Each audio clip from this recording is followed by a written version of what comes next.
Promo Tamil viewers எல்லாருக்கும் வணக்கம். இன்னைக்கு சிறகடிக்க ஆசை செய்தியில் என்ன நடந்துச்சுன்னா, மனோஜ் ரொம்ப வருத்தப்பட்டு பேசுறாரு. எனக்கு அந்த கனடா வேலை மாதிரி ஒரு வேலைக்கு போகணுன்னு ஆசை, ஆனால் அதுக்கு நீங்கள் யாருமே எனக்கு உதவி செய்ய மாட்டேன்னு சொல்லிட்டீங்க. சரி, கடவுளாச்சும் எனக்கு ஏதாவது நல்லது பண்ணுவாருன்னு அந்த வேண்டுதலை பண்ணேன்னு சொல்றாரு. அதை கேட்டு எல்லாருமே வருத்தப்படுறாங்க. விஜயாலாம், டே மனோஜ், ஏன்டா அப்பெல்லாம் பேசுற? நமக்குன்னு இருக்கிறது ஒரே வீடு தான், அதை இழந்துடக்கூடாதுன்னு தான்டா நான் அடமானம் வைக்க மாட்டேன்னு சொன்னேன். அதுக்குன்னு இப்படி பண்ணுவியான்னு சொல்லி வருத்தப்படுறாங்க. லாஸ்டா எல்லாருமே பேசி மனோஜை சமாதானம் பண்ணி அனுப்பி வைக்கிறாங்க. அதுக்கப்புறம் நடக்குன்னா, ஸ்ருதி ரவியை பார்க்கறதுக்காக ரெஸ்டாரண்ட்டுக்கு வராங்க. ரவி கிட்ட வா, நம்ம வீட்டுக்கு போலாம் கூப்பிடுறாங்க. அதுக்கு ரவி சொல்றாரு, நான்லாம் உங்க வீட்டுக்கு வரல, அங்க வந்து அவங்க அம்மா அப்பா ஏதாவது தேவையெல்லாம் பேசிட்டு இருப்பாங்க, நான்லாம் வரலன்னு தான் சொல்றாரு. அப்ப ஸ்ருதி சொல்றாங்க, நான் ஒன்னும் உன்னை எங்க வீட்டுக்கு கூப்பிடல, உங்க வீட்டுக்கு தான் கூப்பிடுறேன்னு சொல்றாங்க. அதை கேட்டோம் ரவிக்கு ஆச்சரியமாகுது.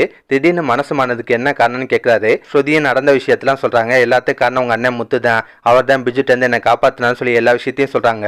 அதெல்லாம் கேட்ட ரவிக்கு செம்ம கடுப்பாகுது. என்ன திமுரு இருந்தா அந்த பிஜு இப்படி பண்ணிருப்பேன், நல்ல வேலை முத்து உன்னை காப்பாத்திட்டான்னு சொல்றாரு.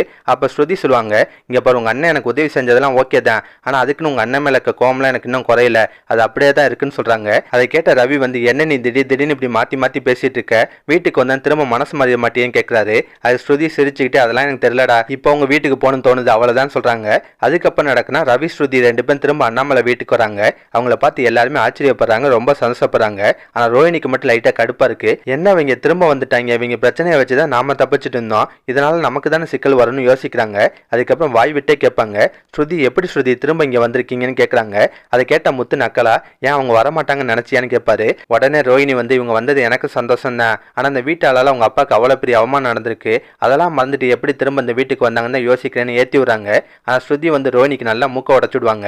இங்க பாருங்க ரோஹிணி, நடந்தது நடந்து போச்சு, இதுக்கப்புறம் அதெல்லாம் மாற்ற முடியாது, அதெல்லாம் மறந்துட்டு அப்படியே கடந்து போறதா நல்லதுன்னு சொல்றாங்க. ரோஹிணிக்கு செம்ம பல்ப் ஆயிடுது. அதுக்கப்புறம் ஸ்ருதி சொல்லுவாங்க, நாங்க திரும்ப அந்த வீட்டுக்கு வந்திருக்கோம், இதை நம்ம எல்லாருமே சேர்ந்து செலிப்ரேட் பண்ணலாம் சொல்லிட்டு கேக் வெட்டி செலிப்ரேட் பண்றாங்க. அதோட சீரியலையும் முடிச்சிருந்தாங்க. இதுக்கப்புறம் நடக்க போதுன்னா, விஜயா வந்து மீனாவோட பூக்கடையை காலி பண்ண போறாங்க. ஆமாங்க, அதுக்கு காரணம் சுதா தான். என்ன நடந்துச்சுன்னா, சுதா வந்து ஸ்ருதியை பார்க்கறதுக்காக வீட்டுக்கு வராங்க. அந்த டைம் மீனா வீட்டில் இல்லை போல. சுதா வந்து விஜயா அவமானப்படுத்தி என்ன பண்றாங்கன்னா, சம்மந்தி எனக்கு கொஞ்சம் பூ வேணும், நீங்க தான் பூக்கடை வச்சிருக்கீங்கல்ல, ஒரு 200 ரூபாய்க்கு பூ தாங்கன்னு கேட்கறாங்க. விஜயாவும் மீனா வீட்டில் இல்லைன்னு தான் சொல்றாங்க. அப்ப சுதா வந்து, அதான் நீங்க இருக்கீங்களே சம்மந்தி, காசை வாங்கிட்டு பூவை தாங்கன்னு கேட்கறாங்க. விஜயாவும் சரின்னு சொல்லிட்டு பூவை அளந்து கொடுக்குறாங்க. அப்ப சுதா வந்து விஜயாவை இன்னும் வெறுப்பேற்றுறதுக்காக, பரவாயில்ல சம்பந்தி, நீங்க கூட இந்த தொழில் நல்லா தான் பாக்குறீங்க, பேசாம மீனா கூட சேர்ந்து நீங்களும் இந்த தொழிலை பார்க்கலாம்லாம் சொல்லி இன்னும் வெறுப்பேற்றாங்க. அதெல்லாம் கேட்ட விஜயாவுக்கு செம்ம கடுப்பாது. கடைசியில் அந்த கோவம் எங்க வந்து முடியுதுன்னா, மீனா மேல தான் வந்து முடியுது. இவ பூக்கடை வச்சிருக்கனால தான் நமக்கு இவ்வளவு அவமானம், முதல்ல அந்த பூக்கடையை காலி பண்ணணும்னு நினைக்கிறாங்க.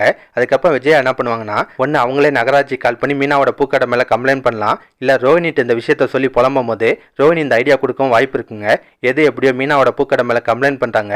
கார்பரேஷன்ல இருந்து ஆள் வந்து மீனாவோட பூக்கடையை அப்புறப்படுத்துறாங்க. அதை பார்த்த மீனாக்கு அண்ணாமலைக்கெல்லாம் ஷாக் ஆகுது. என்ன காரணம்னு விசாரிப்பாங்க.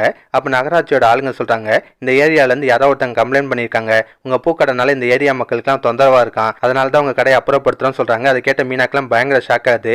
யார் சார் இந்த கம்ப்ளைண்ட் பண்ணதுன்னு கேட்பாங்க. ஆனால் அவங்க டீட்டெயில் எல்லாம் கொடுக்க மாட்டாங்க. கடைசியாக மீனாவோட கடையை அப்புறப்படுத்திட்டு கிளம்பிடுறாங்க. மீனாவால தடுக்கலாம் முடியல. ஆனால் முத்துக்கு ஒரு விஷயம் நல்லாவே புரியுது, இந்த வீட்டில் இருக்க யாரோ ஒருத்தங்க தான் கால் பண்ணி கம்ப்ளைண்ட் பண்ணியிருக்காங்கன்றத தெரிஞ்சுக்கிறாரு. அதுக்கப்புறம் முத்து என்ன பண்றாருன்னா, மீனா திரும்ப அவங்க பிசினஸை கண்டினியூ பண்றதுக்காக ஒரு ஸ்கூட்டி வாங்கி கொடுக்குறாரு. அந்த வண்டி மூலியமா மீனா வந்து எல்லா இடத்துலையும் கொண்டு போய் பூவை வித்துக்கலாம் அப்படின்ற மாதிரி சொல்றாரு. இந்த சீன்லாம் அடுத்தடுத்த எபிசோட்ல வரப்போதுங்க. இதெல்லாம் பத்தி உங்க கருத்தை நான் மறக்காம கமெண்ட்ல சொல்லுங்க. இந்த வீடியோ பிடிச்சுன்னா ஒரு லைக் தட்டுங்க. நம்ம சேனல் ப்ரோமோ தமிழ் ரிவ்யூ அதுவரை சப்ஸ்கிரைப் பண்ணலாம். ப்ளீஸ் கை சப்ஸ்கிரைப் பண்ணிக்கோங்க. நான் உடனே சீரியல் அப்டேட் கொடுத்துட்டே இருக்கேன். Bye guys.